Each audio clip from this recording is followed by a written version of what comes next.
வணக்கம். தைராய்டு பிரச்சனைகள்.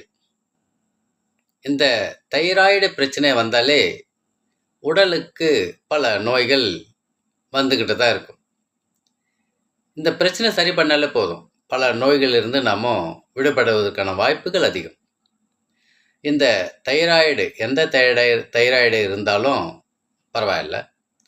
அதுக்கு ஒரு தீர்வு வர்ம பிராண யோகா. முழித்தூரி வர்ம பிராண யோகா நம்மிடையே இருக்கு. அது நம்ம கழுத்திலே தான் இருக்கு. இப்போ கழுத்தினுடைய இது பேர் ஒரு மேடான எலும்பு இருக்கும் கழுத்து குரல் வலையில. இது சங்கு முடிச்சுன்னு சொல்லுவாங்க. இதுக்கு ஒரு அரை விரலளவுக்கு கீழே போனோம்னா பள்ளம் வரும். இங்கிருந்து பக்கவாட்டு 2 பக்கமும் அந்த குரல் வலை முடியும் இடம் வந்து ஒரு 2.5 விரல் அளவு வந்தோம்னா அந்த இடம் கிடைக்கும். வச்சிரும் பாருங்க. இதுதாங்க. இதுதான் அந்த முழித்தூரி வர்மங்க. இந்த இடத்த கையை வச்சுட்டு மெதுவாக கண்ணை மூடிட்டு ஒரு பறவை பறக்கிற மாதிரி ஒரு பிராண யோகா பண்ணணுங்க. மெதுவாக கண்ணை மூடிட்டு சுவாசத்தை கவனித்து 1 2 3 இந்த மாதிரி ஒரு 45 முறை பண்ணணுங்க.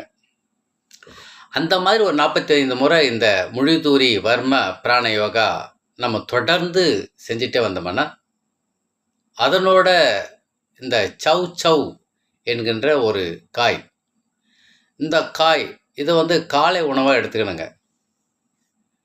எப்படின்னா மேல் தோல் சீவிட்டு உள்ளே இருக்கிற அந்த விதையை எடுத்துட்டு அந்த சவ் சவ்வை சின்ன சின்னதாக கட் பண்ணிவிட்டு அதுக்கு தேவையான மிளகு, சீரகம், கொத்தமல்லி மற்றும் புதினா இலைகளை போட்டு ஒரு டோஸ்ட் மாதிரி பண்ணிவிட்டு மூடி வச்சிடணும் பச்சையாடவே. ஒரு 10 நிமிஷம் கழித்து ஒவ்வொரு பீஸாக எடுத்து காலை உணவு பச்சையாக சாப்பிட்லாம். நல்லா இருக்கும். சாப்பிட்றதுக்கு இனிமையாக இருக்கும். வேறு எதுவும் சேர்க்க வேண்டாம். இது தினமும் காலை உணவாக எடுத்துக்கணும்.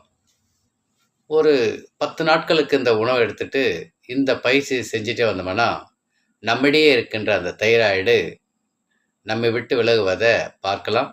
பல நோய்களிலிருந்து விடுபடலாம். நம் நலம் நம் கையில். அன்புடன் உங்கள் கண் ரவிவர்மன்.